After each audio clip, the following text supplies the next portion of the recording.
truly inspiring leader in the field of mechanical engineering and project management. Our guest today is Mr. Bhuwal Chandra Patel. Few technology which has been repeated.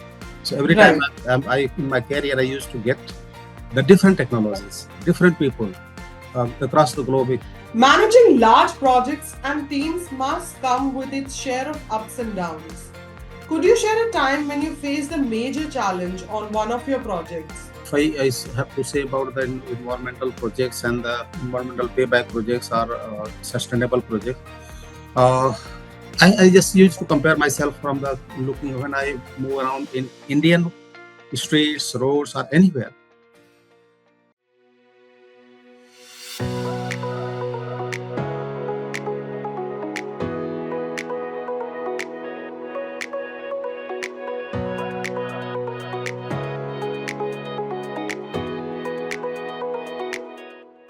Hi everyone, welcome back to FaceTime with Leaders, the podcast series powered by Directors Institute World Council of Directors. I'm your host Charu Mehra, and today we are joined by a truly inspiring leader in the field of mechanical engineering and project management. Our guest today is Mr. Bhuwal Chandra Patel, a seasoned mechanical engineer with 23 years of experience who's worked on a wide array of high impact projects ranging from petrochemical plants to environmental sustainability initiatives.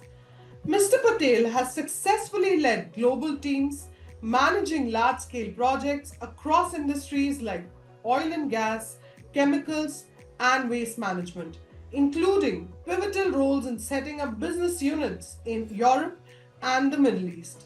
His wealth of experience in project execution, cost estimation, and strategic leadership is something many of us can learn from. Mr. Patel, it's a pleasure to have you here today. How are you doing today, sir? Very good afternoon, Charu. I'm doing good, and that it's my pleasure to getting an opportunity to present myself over here. Yeah. So great, sir. Looking forward to having a great discussion with you today. Thank you. Expect the same. So let's start from beginning, Mr. Patel. You've had such a wide-ranging career, from big projects in petrochemicals to leading teams across the world. Can you share your journey with us and just tell us how you got started and what led you to where you are today?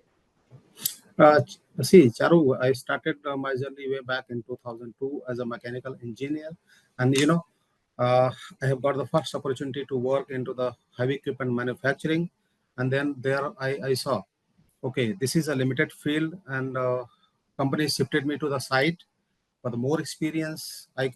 Rather than it, I can say it was more about the demand of the site. Right. So I gone over there, grab on one opportunity what I have got, performed well, and then constantly I keep on growing from there.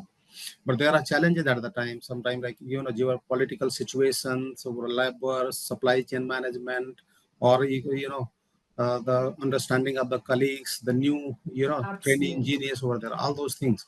So thus I started my career, and then from successful completion one project to other, and then in the company I sometimes I feel very embarrassed when I perform the well. I used to work hours, extended hours for the company, and appreciated all the time. But when it comes to the recognition, promotion, and the remunerations, I really felt that I'm not getting what I am really thinking of myself, and then performing the appreciation I'm getting. So I moved to other companies, and then there I got the opportunity to work into the specialty chemicals projects. Then after working for years over there, I got to the next step, and constantly growing from a senior engineer to project manager to AGM projects, construction head, and then finally came as a director. Wow. It all requires that your upgradation of the costing, budgeting, estimation, execution, planning, resource management, cost control, and then recognizing, building the team. Right. That is how I have just come up to this level. Wow, wonderful, sir. That was such a refreshing start. And it felt less like a career summary and more like a story. And I also love how you talked about the challenges alongside the wins. And that really makes your journey so relatable with everyone else. Thank you so much for sharing your journey with us. Thanks, Pasharu. Yeah. So, Mr. Patel, it's impressive to hear about your experience across wide range of industries. We talked about it from petrochemical plants to medical waste treatment. You've clearly managed some large-scale complex projects. To kick things off, I'd love to hear about your leadership approach. You've led cross-functional teams and managed projects in different regions of the world. What would you say is the key to leading such diverse team while ensuring everything stays aligned and on schedule? See, Charu, basically, if you see about that, my career, it has been from the companies to company, different technologies. It's never, I have met few technology which has been repeated. So every time Right, in my career, I used to get the different technologies, different people across the globe, European, Asian, American, Middle East, Indian, all the cultures. So that was quite a challenging to first of understand the people's working culture, value, right. how you can interact with them and to Agreed. understand their work methodology and to share our own, and then to take it forward how it will work for the common purpose for the company. Right, So right. that led me, my experience, my knowledge to implement like recognition, you know the proper, if you are giving anybody like the dedicated job and the growth Right. opportunity, they will perform to their level. And Absolutely. always that works. Like working with European, you have to be very careful about the time management, because Okay. their time management is very different than what we Indian do. They will work Mm-hmm. 8 hours, and if you want to extend them, it is very tough. And for the Indian, you can extend. So you have to plan accordingly so that it fits to your plan. So that is how you I used to manage those team with their dedicated roles. Scope matrix, well defined scope matrix are all are helping into that purpose. Right. Yeah. So it is very easier to conclude it, like first to give the proper assignment, okay, the scope matrix, and then the responsibility, and then the proper authority to go ahead and express themselves to become more valuable for the company and for their own growth Right. journey. So that Right. is And how you I can manage. absolutely, and also believe that proper recognition of their hard work also plays an important Yeah, role yeah. here. That is basically, if you see, Charu, regarding recognition, what I used to do, the except that the promotion and the everybody is working for their uh, requirements of like wants, needs, wants, Agreed. and desire. Right. So somebody is promoted by motivated by their promotions, remunerations, and then all apart from that, I used to give them you know the incentive, the perks of Hmm. and incentives, the timely completion within the cost, budget, safety, quality. The job is completed, then I used to give them rewards as well. Right. Yes, yes, that matters a lot. And I really love how you described, leadership through those metaphors. It makes such a complex subject feel so alive. And the part where you shared the challenges, not just the successes, really made your story hit home. Thank you for sharing that with us. It's my pleasure. Managing large projects and teams must come with its share of ups and downs. Could you share a time when you faced a major challenge on one of your projects? It could have been a technical issue or a logistics hurdle. How did you tackle it and what did you learn from that experience? Yeah. To be honest, Saru, I'm lucky to say that I have always got the challenging projects only throughout my out of my career. Every project was challenging. When it Mhm. was, even I have been sent to the projects where the project was lagging as per the schedule, and then we are facing the challenges, and then I have been transferred over their project to take care of that project. Okay, I have been allocated that project, so Right. I will take one example of the initial it was a basically alumina refinery. Okay. For the alumina refinery, if you see, there are two. The basic is the if you get the ore, and then the evaporation, and then next is the calcination plant. Okay, Right. so with that just naming a technology for viewers understanding. So that technology we were doing, and we were when I have been shifted to that allocated to that project.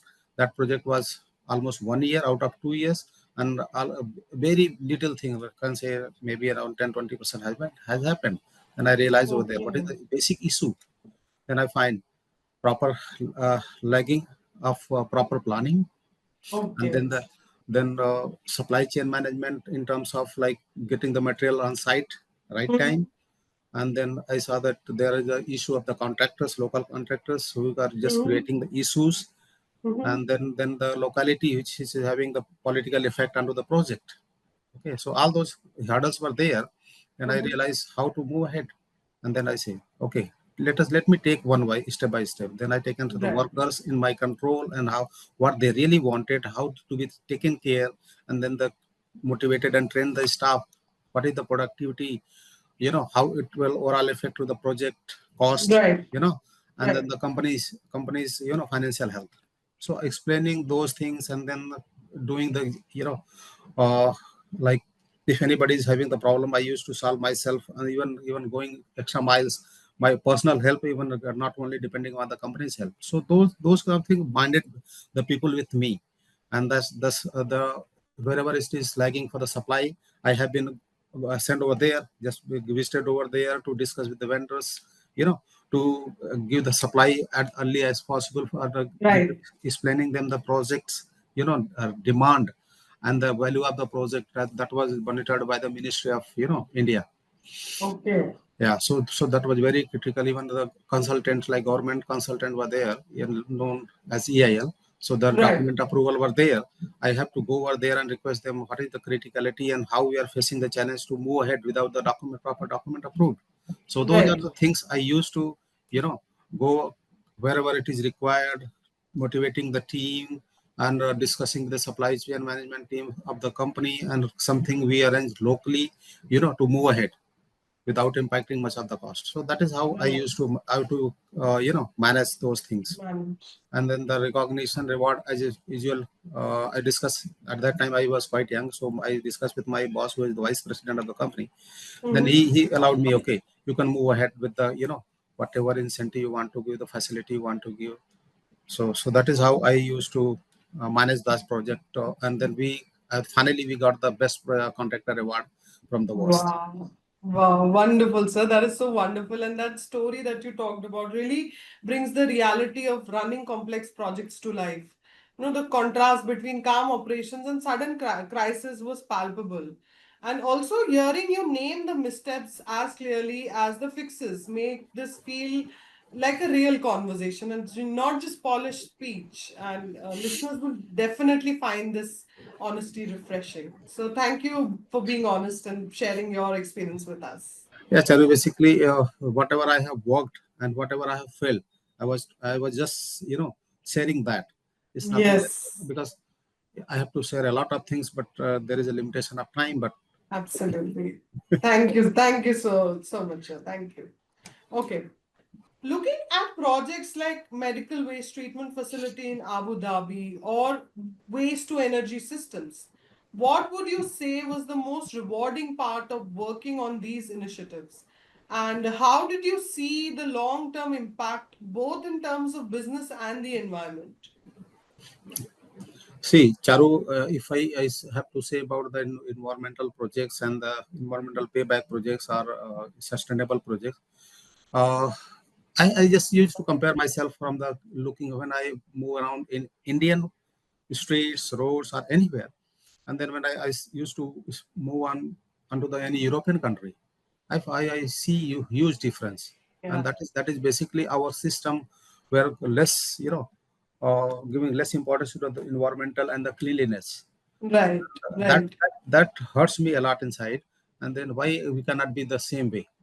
So working for those kind of projects, where the when I started working for the Abu Dhabi Medical Waste, that was the time, COVID. At that time, Oh, yeah, in okay. between, you can say the COVID, we traveled to Abu Dhabi to see how we can manage this project, and then all the installation facilities, government norm over there. And then Mm-hmm. at that, and very critical part was the security of the working people. Right, right. Then it was like hazardous things you are handling. So whenever Agreed. the waste was coming, first of all, it was to be sanitized into closed container. and then after sanitization, full sanitization, and all the person who are working over there with well PPs, and then taking the job into the you know plant. Right. Installation process was again challenging because the supply part was done from India and that our company in Belgium. So we have some lagging into the supply and then the market condition. We are used to manage all those things. Less people, those are the challenges, but Mhm. once it is done, I was very glad, and the client was very happy that we contributed for their national security at the time of COVID. And COVID. yeah, Yes. which has you know uh, very challenging. There have a lot of huge waste at that time. And then Mm-hmm. once we started working with them, their volume has reduced a lot, and then finally it comes to the daily supply as well for the plant design. Mm-hmm. So that was nice to contribute. If you conclude it, it was for the social cause. Okay, and for the revenue side, for the hospitals, they are collecting the waste and making the good revenue as well, Right. because Right. we are treating the waste without Mm-hmm. burning the calories, Right. Right. because the calorific value with that waste was very nice. And then Right. we used to generate all the waste treatment without using that extra fuels. Right, right. Wow, wonderful, sir. And what you talked about was such a powerful reminder of how business projects can actually create real community and environmental impact. And I love the way you described waste turning into energy. That transformation almost felt poetic. So thank you for sharing your experience with us. Thanks, Pasyaru. Thanks for asking. And then, yeah, that is how it has to be for the environment point of view. And Absolutely. I really always compare with our country to the other country to be same. Agreed, agreed, agreed. Between overseeing projects like the incinerator at Isfahan refinery and the thermal oxidizer at ONGC, how do you keep track of the technical details while also managing the financial and operational aspects? What's your approach to balancing the technical challenges with the business side of things? See, Charu, if any technology, whenever we design it, the there are two motto. Right. Once is the right, you know, plant get ready to be operated by the client or whosoever is doing, like ONGC, we were the vendor contractor as well, and if Mm-hmm. San is a refinery, like we have to design and give complete package to the our client, and then finally to the vendor for the Right. execution. Okay, Right. so the while designing it, we have to take care everything, and we have taken care, like what will be the cost, who will be our prospect vendor, where we have to go Mm-hmm. and then Mm-hmm. find our things, which will technically absolutely perfect, and then commercially is okay for our Right. Right. so in that sense, for the if you take the ONGC, that was a huge project, and you are monitored by the PMO. Mr. Modi was his office was monitoring that Wow. project. Yeah, because of the it's kind of first project in India, which is Mm-hmm. having a huge amount of the waste, basically hazardous waste, we can say hazardous, right, Mm-hmm. Mm-hmm. to be treated, and the new technology. So Right. so it was the few items were to be supported, imported from France and Belgium. Okay, so and the queen at that time, king of Belgium was to come, and he has to inaugurate that plant. So we are Okay. in the hurry up, and we Okay. requested all the vendors. There are issues at the time Mm. where we Mhm. face, like the cash issue. Okay, Right. uh, material will come, we will get the money. But we will get the money, then material will come.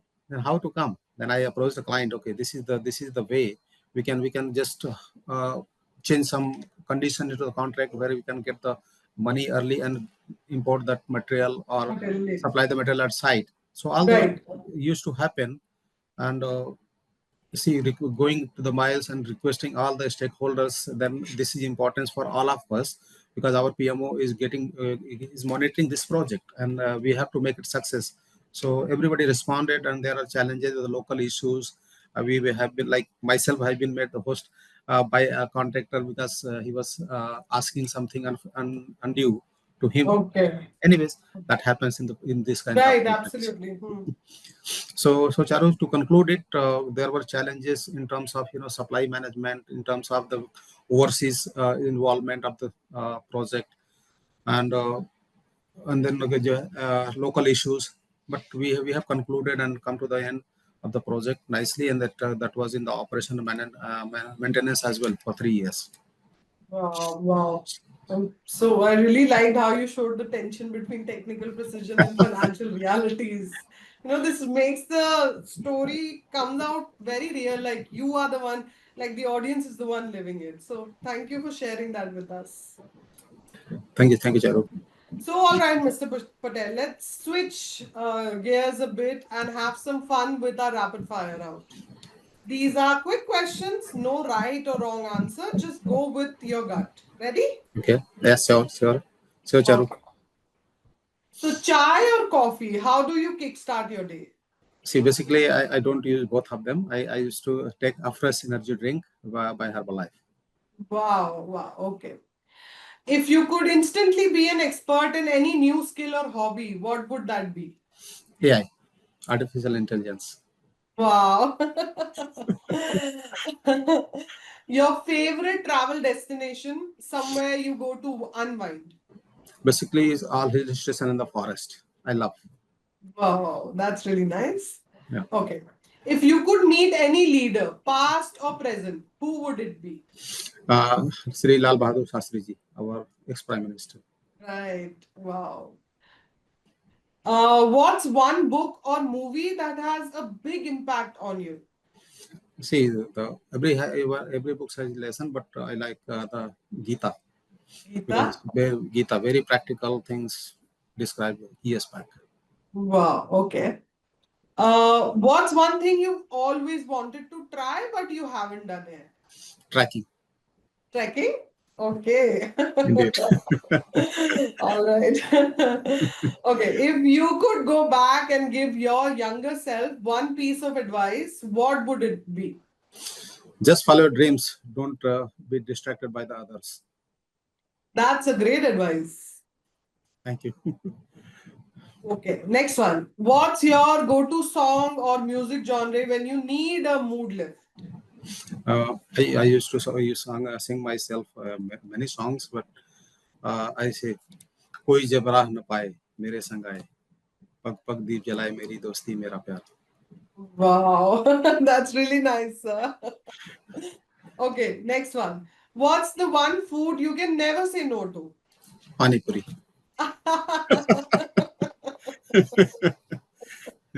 Pani puri is universal favorite. Yes, always. Okay, the last one now. So, if you weren't doing what you're doing now, what's another career path you could have, seen yourself in? Chain of restaurants. Chain of restaurants? You Yes. seem like a foodie, sir. See, I used to cook at least 200 dishes myself. Okay, wow, wonderful. All right, so that comes to an end. We've come to an end of our rapid fire round.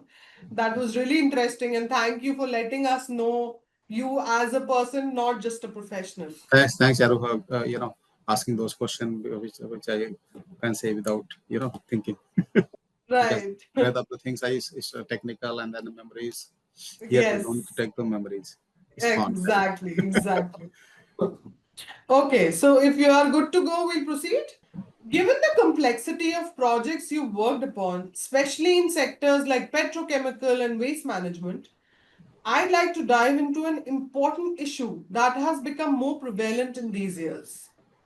Scams and unethical practices, unfortunately, can sometimes emerge in industries like yours, especially in large scale projects. So, have you ever come across situations where compliance was compromised or where unethical practices like fraud or misreporting occurred? And if you did, how did you handle it? And what measures do you think need to be in place to avoid such risks? See, Charu, we are in the field. Honestly speaking, I cannot compare with other, but this field is having very, very, often chance of that. Right. where the honesty, loyalty, integrity is challenged. Okay, Right. this is the field, because we are working with the suppliers, set up suppliers, contractors. Every time the new supplier, new contract, shipping agency, you know, the Agreed. logistics things, many things are there into this kind of project, and there are challenges always. I have been encountered many times. Even Okay. in the beginning of career, I have been also offered for that kind of situation, but Mm-hmm. I avoided. See what happens if you see why people trying to do. There are their needs, wants, and desire. Three things. Right. For Right. desire, we can do help much, but the need and wants we can take care. So Right. what I why what practice I used to follow, even from the workers to supervisor, manager, or the departmental head. I used to provide, this is the budget of the project. If you have to, you will stick with this budget, you will get this particular reward, incentives. Okay, and if it is not working for anybody, like particular level is having the set of remunerations and the Right. benefits for them, then I Mm-hmm. advise them to uplift their position, take the more responsibility, grow. We are providing you the training facilities and all those things or courses you want. I used to give them all the facilities to upgrade. Like I have Right. upgraded from even worker category to supervisor to site in charge, or Wow. from the technician to the project managers. Mm-hmm. Okay, so that way their needs and wants at least fulfilled. So if once they are growing up to the level, and then their incentive park is also increasing, salary is also Agreed. increasing, facility is also Agreed. increasing.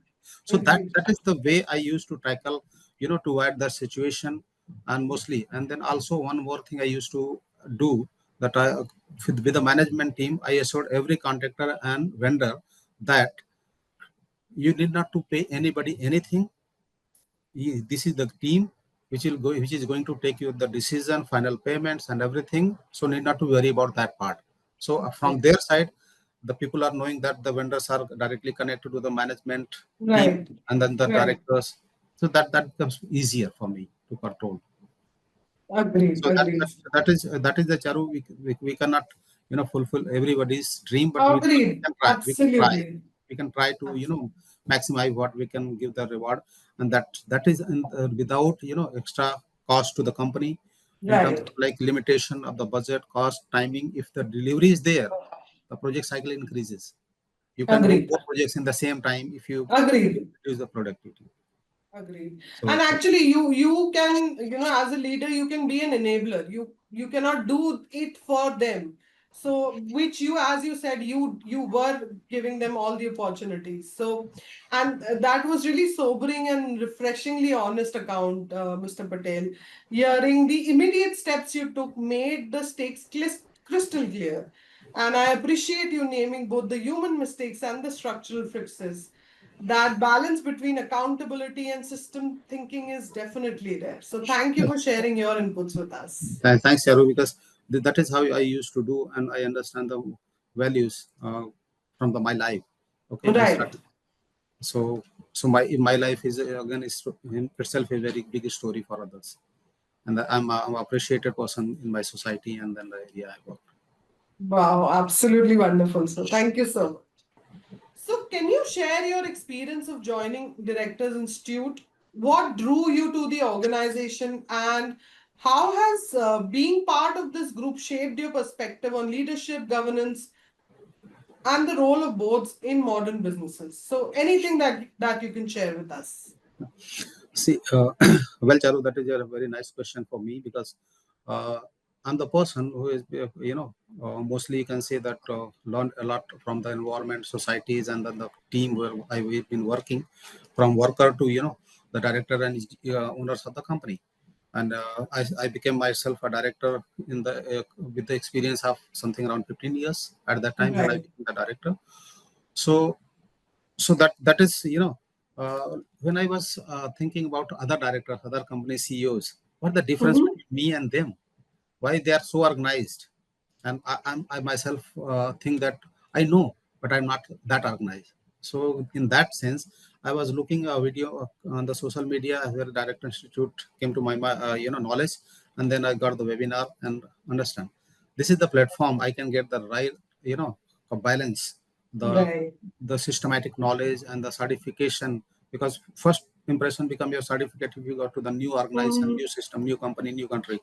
So Mm-hmm. that makes me, very keen to know about more and more about Directors Institute. And in the beginning, the team has supported well. Then I got enrolled for this program, and now I have got the books. I was studying the ESG, environmental, social, and social governance. Then I thought this is the thing. This is the pattern I should know, the accountability, and then the data's information, and then the legal rules and all those things are worldwide. So that makes Right. me very very glad that I have just joined the Directors Institute, and I'm hoping forward that those certification, international certification recognitions, and then the learning with the very well experienced uh, partners, or we can say that the guest over there, that Right. going me give a very good opportunity indeed. Mm-hmm. So that is the main motto for the Directions to join. Wow, sir. Thank you for that feedback. And I hope that whatever you are trying to achieve from this course, you're able to do that. And I wish you all the best for your future endeavors, sir. Thank you, Charu, and yeah, definitely, because I saw that this platform really, really, with the certification and the guys' experience, and then I really worked hard, and I never gone for the certificates, honestly speaking. Right. Right. I now had the studies and I had the experience. I had been extra performer, but I've never asked anybody, please give me a certification for this. But Certificate. I feel now the time, because this is the phase. I've started my own company, so I Mm-hmm. need that something very specific, and then the time saving manner. Because if Right. you not organized, then time is issue for you. So Absolutely. directorship, I just expect that I will learning well for that, how to save my time. Agreed. Agreed. Agreed. Wonderful, sir. So thank you for sharing your, your inputs with us, and thank you for joining us today. It has been an absolute pleasure hearing about your incredible journey from leading large-scale projects to making a real impact on industries and communities. Your insights on leadership, governance, and sustainability have truly been valuable. To our listeners, I hope today's episode gave you not just strategies for success, but also some real inspiration on how to lead with integrity and vision, no matter the challenge you face. This has been FaceTime with Leaders, powered by Directors Institute World Council of Directors. I'm Charu Mehra, and until next time, keep learning, keep growing, and most importantly, keep leading with purpose. Thank you.